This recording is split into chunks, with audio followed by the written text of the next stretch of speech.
Tell you one man who's definitely out of qualifying, it's Robert Kubica. He didn't make it to the checkered flag to start his final flying lap in time. Magnussen goes 12th fastest. He won't be joining Kubica in making his exit. Nico Hülkenberg is currently 11th fastest, and now he's into the top 10, 7th fastest in the Renault. Lando Norris is the next one to send the sparks flying over the curbs. He goes 6th fastest in the McLaren. McLaren have had the edge over Renault for most of the weekend so far. Kimi Räikkönen next to get himself out of the bottom 5, pushes both racing points now in there as Giovinazzi joins his teammate out of the relegation zone. Pierre Gasly next to cross the line. Gasly stays 9th fastest, could be good enough. Alex Albon is 10th fastest at the moment, should be safe. Grosjean doesn't make it, he's out of qualifying. Lance Stroll doesn't make it, he's out of qualifying, 16th at the moment. Daniel Ricciardo 12th fastest. We're looking now for Kvyat and Perez. Kvyat says 15th fastest. Now Perez could push him out of the bottom 5. He's avoided the wall,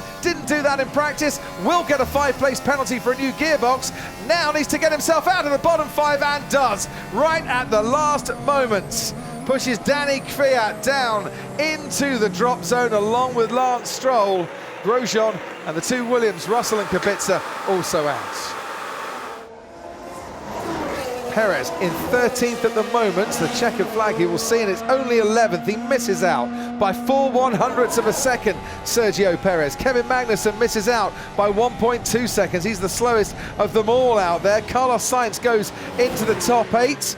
Or stays in the top 8, I should say. Ricciardo stays in the top 9. Giovinazzi now to cross the line for Alfa, and by 0.3 of a second, he misses out on the top 10 as well. Can Pierre Gasly or Kimi Räikkönen move themselves out of the drop zone? Well, Gasly can't. Räikkönen set a personal best through the middle sector, and we'll see him in a few moments as he crosses the line, and he's only 14th fastest. So there's a distinct gap there between the upper midfield and the leading contenders, and the racing points, the two Alphas, the Toro Rosso and the Haas of Kevin Magnussen. It's only a 10th between Vettel and Leclerc just through the first sector, as Vettel goes through the middle sector in a 37.0.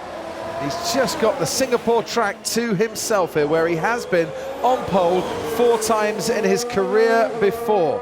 And they've all come in odd-numbered years. In 2019, is Sebastian Vettel going to get his second pole of the season and do it here in Singapore? He's rides the curves. Flying, isn't he? He absolutely really pushing his luck.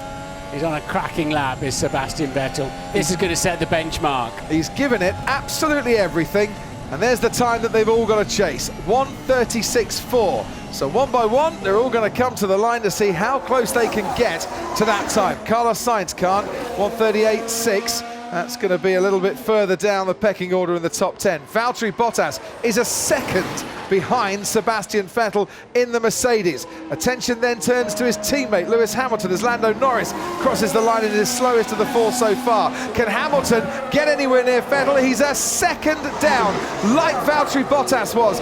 Charles Leclerc is 3.5 tenths down on Sebastian Vettel, and Max Verstappen can't make the front row either. Now, he's not as quick, Martin, through the first sector as he was on his previous lap. He's a 10th down as Sebastian Vettel. The exit of turn 3 cost him just a little bit of wheel spin. So let's see where Max Verstappen is as he's next to reach the end. And this time he's only a couple of tenths down on this lap, 3 tenths down on a time he needs for pole position. Charles Leclerc will be the next that we really want to feature, as through the first sector goes Sainz and also Hülkenberg as well. What's Leclerc's sector time? It's 26.2. Wow. That is the fastest first sector time we've had so far. He's a 10th up on his teammates. Yeah, that's comfortably faster for Leclerc. He's got to keep his tyres intact for the end though, but Vettel managed that on the previous run. Sebastian Vettel then still not setting purple sectors on this final flying run. Doesn't mean he's not going to get pole, means that Charles Leclerc... A load more oversteer as well, just onto the Anderson Bridge. And he had to turn away from the screen next. I thought he was going to hit it on the right-hand side. Ambition well ahead of adhesion there. He just got too punchy on the throttle pedal. Sebastian Vettel had it in the palm of his hands, and he backs off, gives up on it, knows there were too many errors on that lap. Vettel can't help himself. He's got to wait on and see what the others do. Verstappen rounds the final corner, stays third. It's an all Ferrari front row at the moment. It's Sebastian Vettel on pole. It's Charles Charles Leclerc trying to deny him. Leclerc goes close to the wall but manages to avoid it. The man who's been on pole the last 2 races gets to the line now, and Charles Leclerc has done it again. He's snatched pole from his teammate. It's 3 out of 3 now, unless Lewis Hamilton can do something about it. And I'm looking at the times at the moment, and he needs a superhuman final sector to try and mount that. He might get onto the front row though. Well, here he comes, Lewis Hamilton. He knows what it's like to be on pole. He's done it 4 times before. He was on pole last year. Hamilton crosses the line now. He is on the front row. Sebastian Vettel from provisional pole. Now it's only 3rd fastest as Valtteri Bottas goes 5th.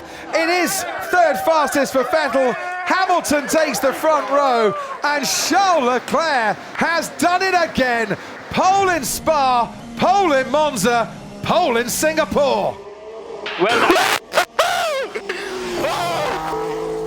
Look the lap. Oh my God. Look the lap. I've lost control, I think, 3 times in the lap. Yes. Well done, guys. Charles Leclerc, now I'm really impressed.